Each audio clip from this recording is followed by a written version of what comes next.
Hello friends and welcome back to my YouTube channel.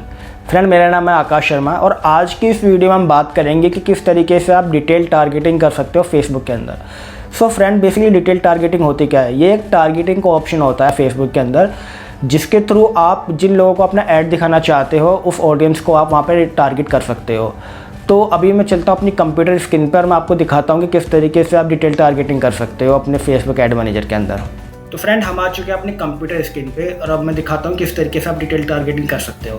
उससे पहले मैं आपको कुछ चीज़ें समझाना चाहता हूँ जो कि आपको बहुत हेल्प करेंगी डिटेल टारगेटिंग बनाने के लिए। तो सबसे पहले मैं आपको बता देता हूँ कि डिटेल टारगेटिंग हम क्यों करते हैं। ठीक है, तो डिटेल टारगेटिंग जो हम करते हैं वो इसलिए करते हैं कि जिससे कि हमें यहाँ पे आप ऑप्शन देख सकते हो, मैंने यहाँ पे लिखा हुआ है, आई होप आपको स्क्रीन शो हो रही होगी, टू फाइंड न्यू ऑडियंस। मतलब आपको नई ऑडियंस फाइंड करने के लिए डिटेल टारगेटिंग करनी होती है। यदि आपको नई ऑडियंस चाहिए तब तो आप डिटेल टारगेटिंग कर सकते हो।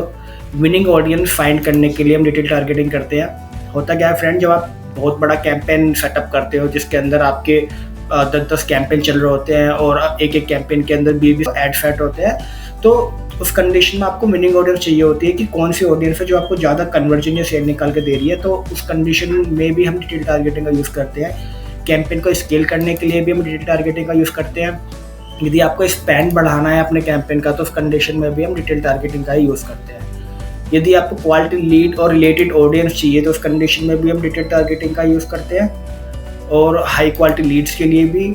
और यदि आपको सेल चाहिए ज़्यादा से ज़्यादा तो उस कंडीशन में भी आपको डिटेल टारगेटिंग का ही यूज़ करना होता है। ठीक है फ्रेंड, अब हम बात कर लेते हैं कि बेस्ट वे टू क्रिएट, मतलब कि कौन सा अच्छा तरीका है, किस तरीके से हम बनाएं डिटेल टारगेटिंग तो हमें ज़्यादा फायदा होगा।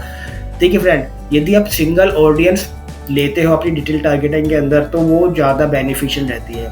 होता क्या है फ्रेंड, मान के चलो कि आपने एक एड सेट बनाया और उसके अंदर आपने एक ऑडियंस ली है, ठीक है, और इसी तरीके से आपने 5 एड सेट बनाए कैंपेन के अंदर। जो भी एड सेट आपका अच्छा चल रहा होगा वो आपकी विनिंग ऑडियंस है, और जो एड सेट आपका अच्छा नहीं चल रहा होगा वो आपकी विनिंग ऑडियंस नहीं है। तो आपको इस तरीके से विनिंग ऑडियंस फाइंड करने में आसानी होती है। यदि आप एक एड सेट के अंदर मल्टीपल डिटेल टारगेटिंग ऐड कर दोगे तो वहाँ पे आपको पता ही नहीं लगेगा कि किस ऑडियंस से आपको अच्छा काम आ रहा है। लेट्स सपोज मैंने यहाँ पे कुछ ऑडियंस लिखी हुई है, जैसे मान के चलो मैंने एक डिटेल टारगेटिंग डाल दी ओनर, उसी के अंदर मैंने डाल दी बिजनेस ओनर, बिजनेस और एंटरप्रेन्योर। तो आपको ये पता ही नहीं लगेगा कि इन चारों में से कौन सी ऑडियंस आपको अच्छा काम दे रही है। लेकिन यदि आप इन चारों का अलग अलग बनाओगे तब आपको पता लग जाएगा कि इन चारों में से कौन सा आपका अच्छा जो डिटेल टारगेटिंग है वो वर्क करती है। तो इसी एक्सपीरियंस के बेसिस पे आप इन फ्यूचर भी एक्शन ले सकते हो। आपको पता रहेगा कि ये वाली जो ऑडियंस है, क्योंकि फिर आप क्या करोगे, सेम ऑडियंस बार दोबारा भी बनाओगे, तो आपको पता रहेगा कि ये वाली जो ऑडियंस है वो अच्छा काम करती है। तो इन फ्यूचर में जब आपको कैंपेन सेटअप करना पड़ेगा किसी भी कैटेगरी के लिए, सेम कैटेगरी के लिए, सेम बिजनेस के लिए, आपको यदि कैंपेन सेटअप करना पड़ा फेसबुक पे दोबारा, तो आप क्या करोगे, आप सबसे पहले वही ऑडियंस बनाओगे क्योंकि आपको पता है कि वो वाली जो ऑडियंस है वो बहुत अच्छा काम करती है।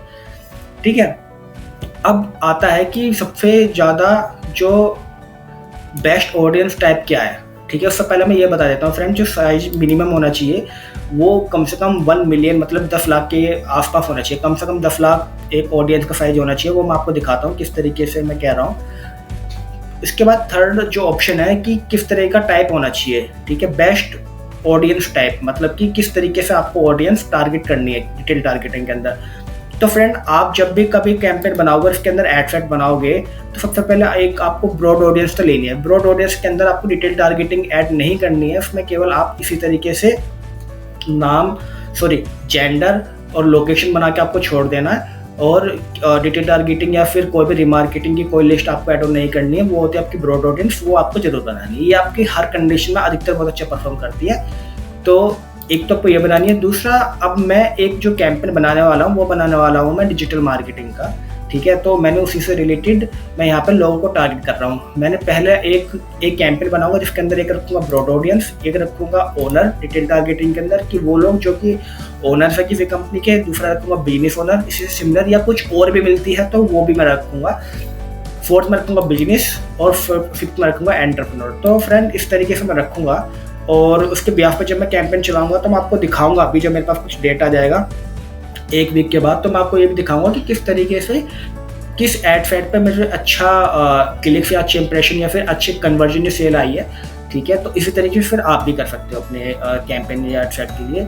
तो फ्रेंड, अब मैं एक बार आपको बना के दिखाता हूँ, प्रैक्टिकल करके दिखाता हूँ किस तरीके से मैं कह रहा हूँ। देखिए, आपको सिंपल कैंपेन लेवल पे तो कुछ भी काम नहीं करना है, आपको detail targeting ad set level पे डालनी है। ठीक है, तो मैं यहाँ पे एक ऑब्जेक्ट लेता हूँ, मान के चलो मैंने लिया लीड, और आपको आना है नीचे, और नीचे आने के बाद आपको कंटिन्यू पे क्लिक कर देना है।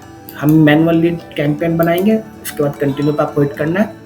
यहाँ पे आपने कैंपेन का नाम रखना है, तो मैंने रख दिया let's suppose lead campaign.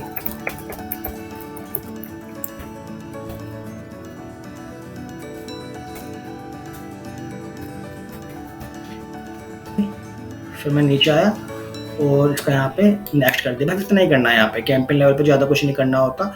A B और सी बी का ऑप्शन होता है, वो मैं आपको आने वाली वीडियो के दिखाऊंगा कि वो ए बी और सी बी क्या होता है। ठीक है, जो सारा हमारा काम होगा वो डिटेल टारगेटिंग का एड सेट लेवल पे होगा। तो फ्रेंड, कोई भी कैंपेन का एड सेट लेवल वाला जो ऑप्शन होता है, जो वो गूगल में आप कहते हो एड ग्रुप, और फेसबुक के अंदर वो होता है एड सेट। ये देखो ना कैंपेन, यहाँ पे देखो campaign type, ad set type और एड टाइप। ठीक है, तो ये ऑप्शन। अब हम आगे एड सेट, तो सबसे ज़्यादा इंपॉर्टेंट ये होता है फ्रेंड, क्योंकि इसके अंदर आप ऑडियंस बेसिकली फाइंड करते हो।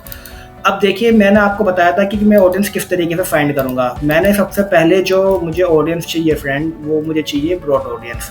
ठीक है, तो सबसे पहले मैं ब्रॉड ऑडियंस का कैंपेन बनाऊंगा, तो सॉरी एड सेट में पहले ब्रॉड ऑडियंस लूंगा। तो ब्रॉड ऑडियंस के लिए आपको कुछ भी नहीं करना, और आपको पता है कि जो आपका ऑडियंस नाम है वो ब्रॉड है, तो आप क्या करोगे, यहाँ पे लिखोगे ब्रॉड, और ब्रॉड लिखने के बाद यहाँ पे आप चूज कर दोगे वेबसाइट या कुछ भी आप चूज कर सकते हो। मान के चलो कि मैं चूज कर रहा हूँ कॉल, मैं चाहता हूँ कि मुझे कॉल आए। ठीक है, मैं कॉल का ऑप्शन ले लेता हूँ। ठीक है, और इसके बाद मैं ले लिया कॉल के बाद आपको नीचे आना है, और यहाँ पर आने के बाद आपको कोई बजट रख देता है, मैंने वो चेंज नहीं कर रहा। ठीक है, आपको नीचे आना है, मैं यहाँ पे कुछ भी आपको ऐड ऑन नहीं करना है। लोकेशन मेरी पैन इंडिया है, मैं पैन इंडिया दिखाना चाहता हूँ। एज ग्रुप मेरा सेम है, जेंडर मेरा सेम रहेगा।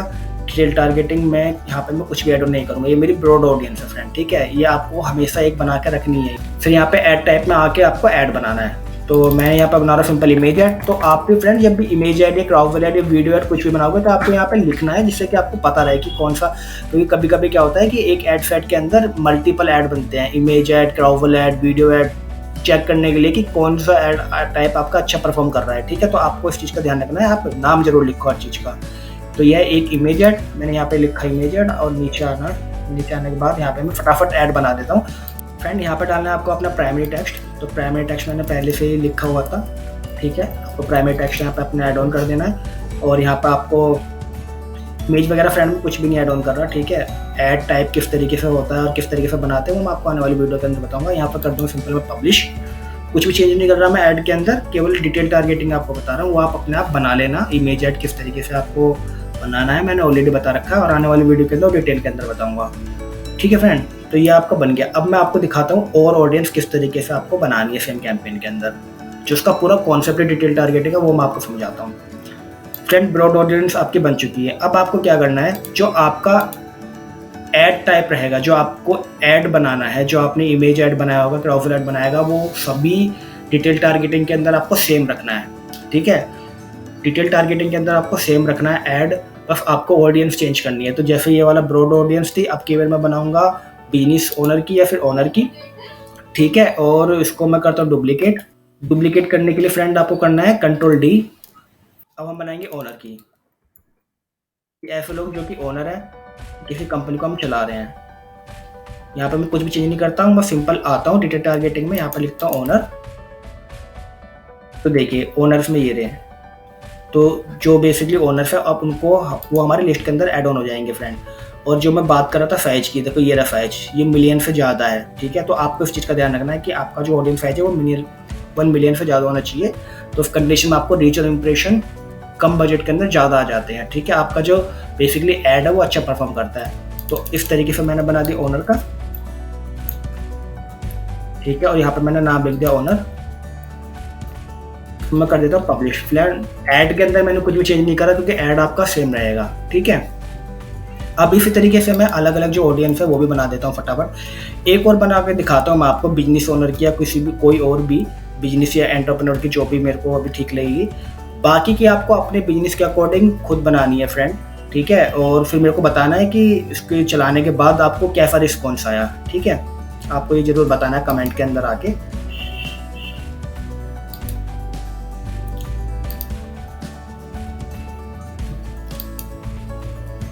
अब मैं क्या करूँगा फ्रेंड, इसी को ही डुप्लीकेट कर दूंगा। तो ओनर वाली जो ऑडियंस है इसको डुप्लीकेट करने के लिए Ctrl D करा मैंने दोबारा। अब हमें क्या करना है, एक और ऑडियंस बनाते हैं। अब केयर मैं यहाँ से नहीं लेता जो मैंने लिखा हुआ है, अब केयर जो मेरे को ठीक लगती है वही बना। अब केयर चलो ठीक है, मैं एक काम करूँगा, फिर भी मैं बिजनेस ले लेता हूँ कि जो लोगों का बिजनेस है या फिर जो बिजनेस में है उनको हमारा ऐड दिखेगा जो बिजनेस से रिलेटेड है। मैंने यहाँ पे लिखा बिजनेस, और बिजनेस एंड फाइनेंस से रिलेटेड काफ़ी लोग आ गए हैं। देखता हूँ कि कौन हमारे रिलेटेड रहेगा। देखिए स्मॉल बिजनेसेस, ये हमारे रिलेटेड है, और आप साइज भी देख सकते हो यहाँ पे कि साइज कितना ज़्यादा है। ठीक है, आप देख पा रहे हो यहाँ पे साइज आ रहा है ना लिखा हुआ, तो स्मॉल बिजनेस में ले लेता हूँ। ठीक है, और यहाँ पे ये वाला ओनर वाला मैं कट कर देता हूँ, और ये जो पूरा नाम है इसका वो मैं कॉपी करके अपना नाम पे सेव कर दूंगा ऊपर जाके, जिससे कि मेरे को पता रहे कि इसके अंदर ये वाली ऑडियंस है।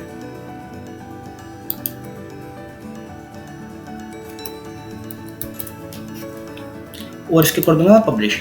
तो फ्रेंड अब हमारा ये 3 ऑडियंस बनके तैयार हो चुके हैं। इसी तरीके से आपको एक कैंपेन के अंदर मल्टीपल ऑडियंस बनानी है, और हर एक डिटेल टारगेटिंग के अंदर सिंगल डिटेल टारगेटिंग करनी है, मल्टीपल नहीं करनी है।